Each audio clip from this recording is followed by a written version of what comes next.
Democratic Congressman Jared Moskowitz. Welcome back, Congressman. Thanks, Shannon. Thanks for having me. Okay, I want to start there with the ICC. You've called these warrants outrageous. You have condemned them, as the White House has as well. You heard Mark Meredith there talking about potential sanctions. Now, you know, under the Trump administration, ICC officials were sanctioned. There were visa restrictions on their family members. There was even a counter investigation into alleged corruption. President Biden lifted those. Should he have left them in place? Well, obviously, look, hindsight 2020, we are where we are today. I'm for putting those sanctions back in place. I'm for Congress acting in a bipartisan basis to go after the ICC. Let's state some facts here. When Assad killed 300,000 civilians using chemical weapons, if you recall, which was a red line for this country, did the ICC go after Assad? No, they didn't, because they said Syria was not a party to the ICC. When people have asked them to look at the human rights violations in China, have they gone after China? No, the ICC has specifically said China is not a party to the ICC. But is Israel a party to the ICC? They are not. And yet they are now going after Israel. This is totally political. The ICC is irrelevant. They have no jurisdiction. We might as well call them the Harry Potter Ministry of Magic. They're irrelevant because Israel's not a party to their treaty.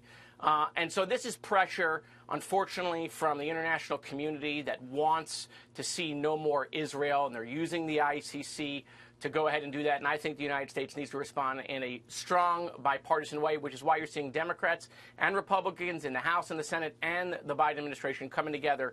Hopefully we'll get that done when we get back from break. Well, there's a lot waiting for you, as you know, when you come back. But one of the most recent bills, you struggled a little bit with your vote on it, ultimately voting for this bill in the House that would force the White House, essentially, to hand over all weapons that have been congressionally approved. And by the way, in a bill that the president himself signed, you had some concerns with the bill, but the president has talked about withholding certain things from Israel. You ultimately, 16 Democrats, you included among them, decided to vote for that bill. Where do you think there has been some daylight, or are you worried there's some within your party and maybe even the White House that is sending confusing or mixed messages, not only to Israel, but to its enemies as well?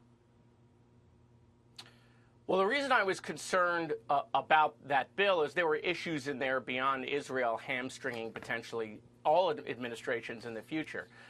On this issue, on Israel, my biggest problem is that right now the reason there's no ceasefire is because of Hamas. Period. Stop right there, right? There's no other conversation. Why we don't have the hostages out and why we don't have a ceasefire is because Hamas won't agree to one. We need more pressure on Hamas, not less.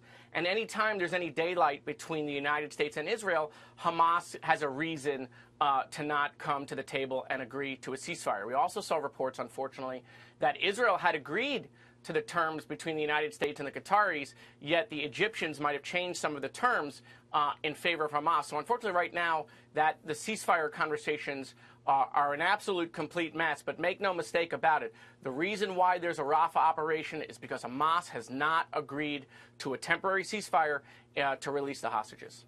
So I want to talk about the pier there as well, because U.S. officials, along with many in the international community, are worried about getting aid into the people, the civilians in Gaza. But there's trouble for that pier. The New York Times is already saying that the Pentagon is seeing it's a logistical nightmare. And we're getting word this weekend that 4 ships that have been attached to the pier have become unmoored in bad weather, 2 of them running aground on a nearby beach. The New York Times adding this: little relief has reached Palestinians in the besieged strip. Several trucks were looted as they made their way to a warehouse. The World Food Program warned on Tuesday that the pier project could fail if Israel did not do more to ensure the safe distribution of the aid. You and I talked about this last time you were on. There are reports that Hamas is threatening people, even threatening to kill people who work with Israel to distribute that aid. And yet the onus is on them to get it done. What more could they be doing to facilitate highways, checkpoints, to make sure it gets to civilians?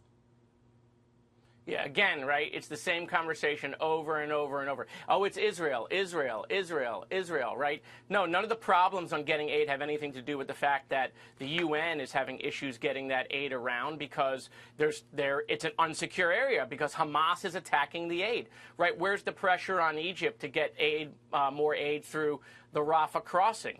We saw the State Department announce that, they're trying to get the Egyptians to get more aid through the Rafah crossing. And so it's always Israel, right? It's, Israel, let's blame Israel.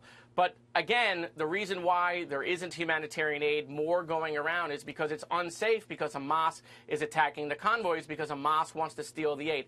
Make no mistake about it, Hamas doesn't care about the Palestinian people, right? The leaders of Hamas are worth billions of dollars. Did they invent a product? No, they stole this money from the Palestinian people and then buried themselves underground while they left all their civilians exposed in a war that Hamas started. Okay, it's no different with this humanitarian aid. Look, Israel's doing what they can, obviously, without putting their soldiers in harm's way to get this aid to the Palestinian people. It's very important that we do that. There are innocent civilians there, women and children, that need to make sure that we get aid because we have to make sure that we don't have a famine. But we need the UN and Egypt to do more. I want to ask you quickly, because you've been critical somewhat of the president's position on the border and in some of these foreign policy issues as well. Our recent polling shows that a lot of Americans agree with you. They give the edge to President Trump on immigration, on the economy, on crime, and on foreign policy. There are tough swing state polls out there for the president this week as well. And Nate Silver, one of the country's top pollsters, says if he's still struggling like this by August, he should consider leaving the ticket. Is that a conversation worth having if your goal is to make sure that President Trump does not get back to the White House? No, it's not a conversation worth having. Nate, thanks for your participation. But this is ridiculous. We're well past that conversation. President Biden is going to be the nominee. We're going to have our convention, and he's going to win in November. This is going to be between two people, right? It's either really, the way I look at the election is, do you want Trump back or do you not? That is the crux of the issue. I think that's what the American people are going to ask themselves when they go into that ballot. Do they want President Trump back, or do they not want him back? And that's going to depend on what's important to each solitary American. If you are for a woman's right to choose, then you will not be voting for President Trump. If you're for a woman having the rights to contraception, you won't be voting for President Trump. On immigration, quite frankly, I think both parties are to blame on what's going on with immigration, right? Democrats, I've said this before, Democrats were late to come to the table. When we came to the table and got a bipartisan agreement with a conservative bill coming out of the Senate, then Republicans walked away because Trump wants to use it in the election, right? He said, blame me.